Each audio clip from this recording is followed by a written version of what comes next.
Hello, I'd like to show you a selection of some small unwired flowers. I've got a mixture of paste here, and each one of these pastes, although they're different colours, are half flour paste and half sugar paste. The flour paste helps the paste to roll out thinly, also dries it a little bit harder, and it's a little bit easier to handle than just plain sugar paste. And I've got a selection of cutters. First of all, I'll show you how to make a daisy, and I've got a daisy cutter, and these cutters are different sizes, so you can make different sized daisies, and even going up to quite a large one, this is the sunflower.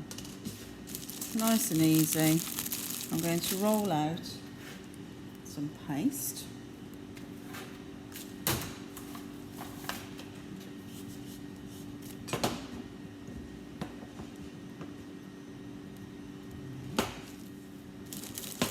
Using corn flour, stop it sticking.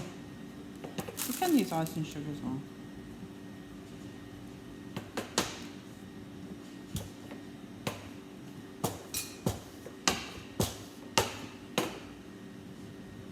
So it's really important to get these flours nice and fine, especially as they're nice and small.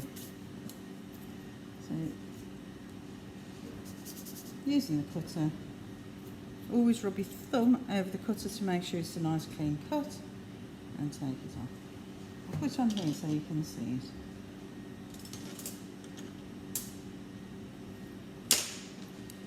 And we're going to cut 2 of those.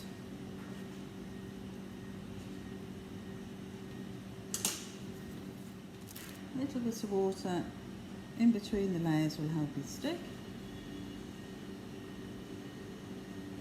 So one on top of the other, and remembering to put the petals in between, not on top, in between. And I need the centre for my daisy. Just a tiny ball of paste. It's quite nice if you push them down a little bit, give them a little bit of shape. A little bit of water just helps that ball of paste. It's quite tiny you want. There we go. So that's the day. Next I'm going to do an arum lily. An arum lily cutter is that shape, but it's very similar, as you can see, to a normal rose petal shape. Perhaps see better on there. So, you know, if you've got rose petals, you don't really need to go out and buy an arum lily cutter. Decide which you're going to do. Arum lilies can be made quite large, quite small. You need to take a piece of paste for the centre, and that needs to be about 3/4 of the size of the cutter. A bit better.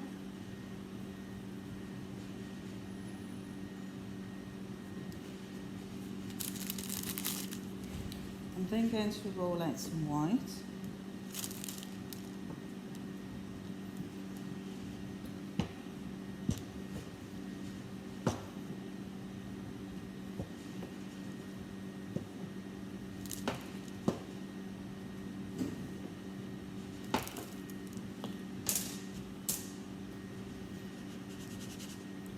Put out your paste, run your finger around. I'm just going to soften that edge a little bit. The water is going down the centre of the arum lily. Where the centre's going down there. Then I need to wrap it round. So I'm going to a little bit of water one side, wrap that around, a little bit of water the other side, and wrap that over. So it folds over. Okay, so one side goes over and the other side comes over that.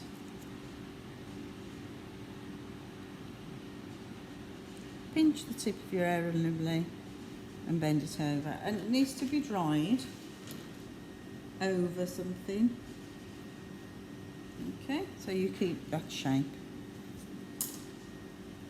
Now the only thing different I'd do if I was doing a large one is I'd make the the centre a little bit different, and I'd roll it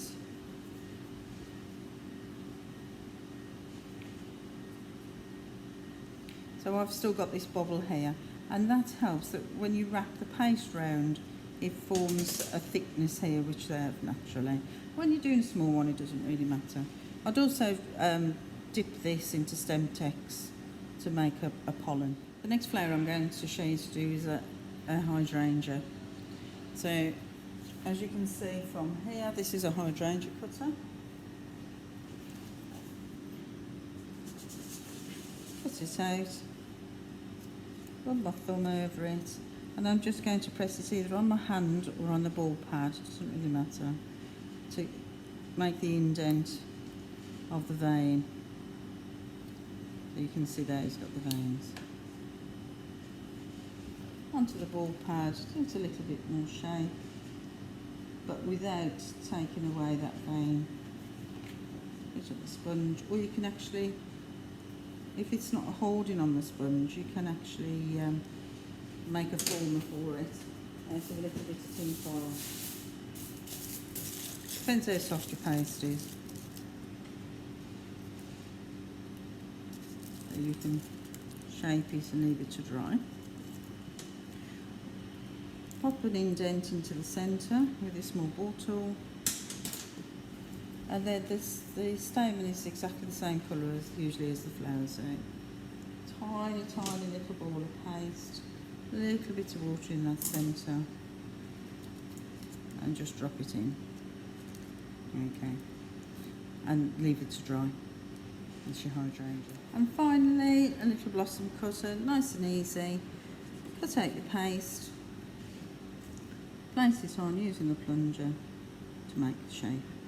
These must always have a centre in them, and that centre could be a tiny little paste or piped if you're finding that's a little bit too fiddly.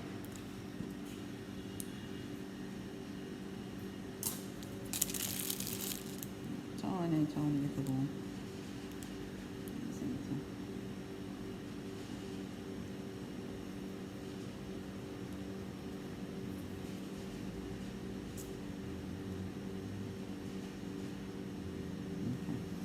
So there we've got a selection.